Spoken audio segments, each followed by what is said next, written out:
This is Ronaldo's best performance from every season, only club games included.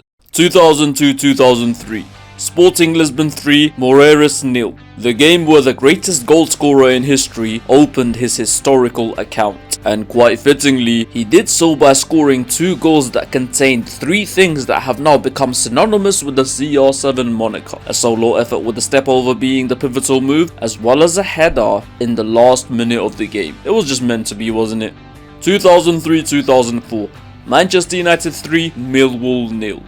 Man, people forget how brave this guy really was. Like, listen, doing these skills and ruining Millwall's defense from a technical standpoint isn't all that impressive. It's Millwall. But having the balls to attempt all this is beyond impressive. It's Millwall. And if you're younger and or not familiar with the English game, do some research on Millwall Football Club. And yes, of course, him scoring the winner in the oldest competition ever isn't a bad bonus, is it? 2004-2005, Arsenal 2, Manchester United 4.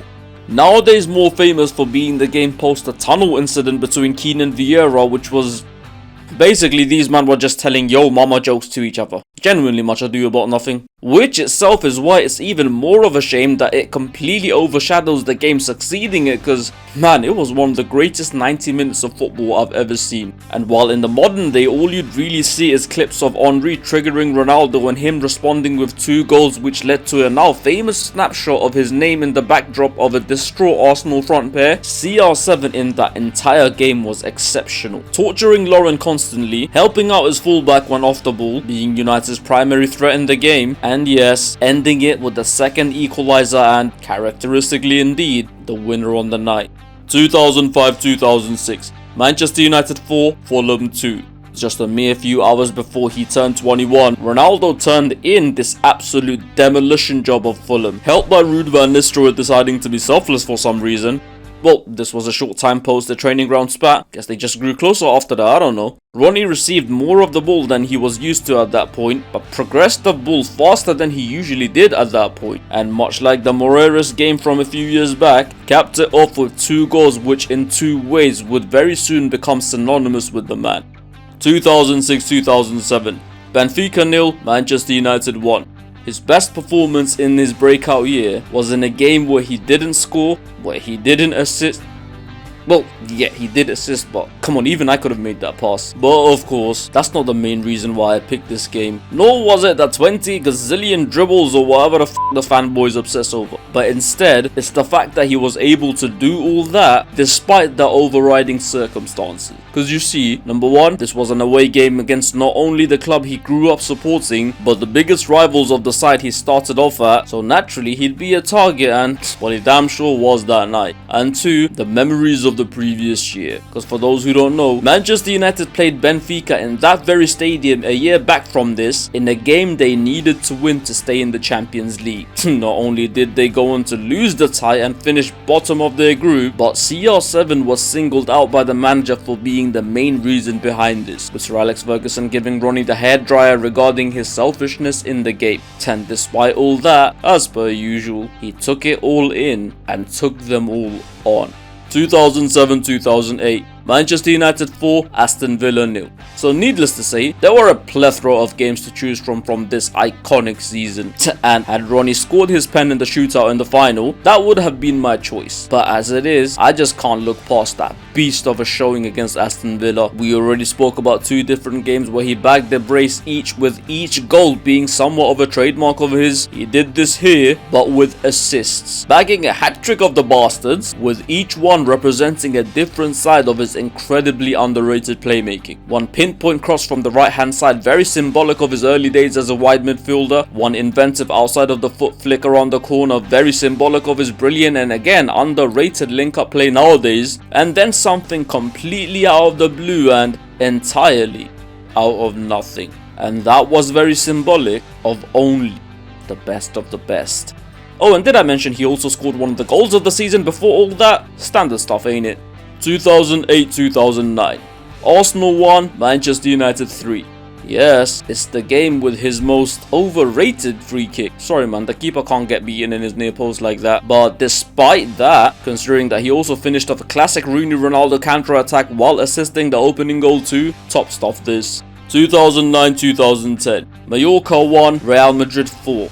You may not think a hat-trick against Mallorca at first glance is all that important, but as usual, context is key. Number 1, this was a Mallorca side who only finished 3 places below Real that season. Number 2, they were on a run where they were undefeated in 6 games in a row at this point. Number 3, this was a must-win game for Real. They needed all 3 points to even stay alive in the title race. And number 4, to pound the pressure on, they went behind early in the actual game. And you know where this is going. Because despite all that, Ronaldo, as he always does, came out swinging, smashing in a hat-trick in his greatest performance for Madrid up to that point, with his final goal being this incredible solo effort where he actually seemed to FIFA the pricks by going through them. 2010-2011, Barcelona 0, Real Madrid 1. So, you know what's very hard to do? Play centre forward for a manager for the very first time and do so in a cup final game against your biggest rivals who just happen to be the best team in the world at the time. For any other footballer, the pressure alone could have finished them, but for CR7, pressure is merely the force that makes him come to life. 2011-2012, Atletico Madrid 1, Real Madrid 4. Quite simply, this was one of his most complete performances ever from the position he almost revolutionized in the modern day. The winger / wide forward with a free role, putting in a couple of decent dribbles, a couple of even better crosses, a couple of even better shots, and a couple of the best goals you'd have seen anywhere that season. The opening free kick, which was undoubtedly one of his greatest ever, and a second half banger which moved in a way only CR7 can really move a ball. And yes, even against the Diego Simeone coached defense, Ronaldo was unstoppable that night. Though luckily for old Simi Sim, this was the last time Cristiano would ever hurt his feelings. 2012-2013, Real Madrid 3, Manchester City 2. If you want to see Maicon embarrassed, see the Gareth Bale clips. But if you want to see Maicon completely dominated, see this game. Beating his fullback almost every time, playing the right pass almost every time, getting his shot off successfully practically every time, and characteristically finishing it off with the game-winning goal at stoppage time. 2013-2014, Galatasaray 1, Real Madrid 6. You're in Turkey, one of the most notoriously difficult away trips in the world. You terrorize the defense throughout the night, get a hat-trick and register an assist in a 6-1 win, with one of your goals being one of the Champions League's all-time great solo efforts. Even in CR7's greatest campaign ever, this is damn near impossible to overlook. 2014-2015, Real Madrid 9, Ronaldo 1. In the very first year he began to put the majority of his focus on end product, Ronnie went on to break some ridiculous records along the way, ending the year with 61 goals and 21 assists despite playing in a Real side who were a mess for half the year. And it was in that precise second half, just after he was overtaken in the Pichichi race in fact, Ronnie smashed in 5 goals against Granada in a 9-1 victory that included an 8-minute hat-trick. 2015-2016, Real Madrid 4, Athletic Bilbao 2. This was actually another season where Ronaldo scored 5 goals in one game, this time away to Espanyol. And yet, that wasn't the game that made this list. Nor did the clutch display at the away Clasico, the iconic hat-trick against Wolfsburg, the scintillating home display against Espanyol, or even my personal favourite showing away to Roma. Because if we were to merely judge it as a performance across 90 minutes, nothing beats El Bicho's brilliant battering of the Basque Country boys of Bilbao in the Bernabeu, starting 100 miles per hour with a goal inside 3 minutes, being a menace throughout the first half, ending the 45 by setting up Toni Kroos for Real's third, continuing his torturing of Bilbao's backline, and finishing it off by literally leaving a part of it splattered on the floor. 2016-2017, Real Madrid 3, Atletico Madrid 0. One of his 3 hat-trick against Atletico on this list, and one of his 2 hat-tricks against Atletico that season. The treble in the last Madrid derby at the old Calderon brought a nicer feeling, but the overall performance in the UCL semi was better, opening the scoring early on with a header, slowing time down and showing remarkable composure and smashing in a screamer for the second, and finishing up a typical 3P attack from the wing for the third. This was his night, and that was his stage. 2017-2018, Juventus 0, Real Madrid 3. Nowadays more remembered for being the game with you know, that goal. Ronaldo's overall performance on the night, unfortunately but expectedly, gets overlooked. Not only did he open the scoring with this nice little one-touch poacher's finish, he also assisted Marcelo for Real's third goal, as well as completing the most passes out of all 4 forwards in the game, completing the joint most take-ons out of any player in the game, while also taking the most shots and winning the most aerial duels. Another complete big game display this was, super underrated. 2018-2019, Juventus 3, Atletico Madrid 0.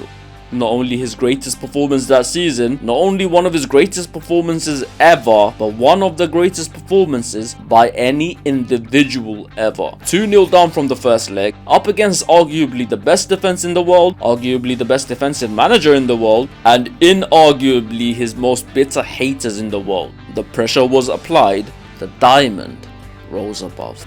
2019-2020, Juventus 4, Cagliari 0. Man, I won't lie to you, I'm starting to think this guy's time at Juve is disgustingly underrated. Like, yes, the numbers speak for themselves in a way, but what actually goes under the radar is the odd games during his time in Italy where, well, it seems like he just turned back time. E.g., this absolute masterclass against Cagliari, because not only did he get a hat-trick, not only did he get an assist too, on top of that with this nice little ball to Higuain from the wing, but on top of all that, this game really saw the old Ronnie come out with all the step-overs, flicks and no-look passes. And please try and understand this. He did this at 35 years of age in the #1 defensive league in the world. 2020-2021, Juventus 4, Udinese 1. He may have won the Golden Boot that year, first Juve player to do that in over a dozen years, but if we're honest, Ronaldo never really looked comfortable at any point that season. It's simple, people, the man is not a centre forward. Either way though, doesn't mean he wasn't able to put up some bangers. Of course he was, with the best of quite a handful being the first game post the Christmas break against Udinese, getting 2 goals including one semi-screamer, as well as an assist courtesy of this ridiculous outside of the foot pass. Best believe, kids, when he wants to, he really can. 2021-2022, Villarreal 0, Manchester United 2.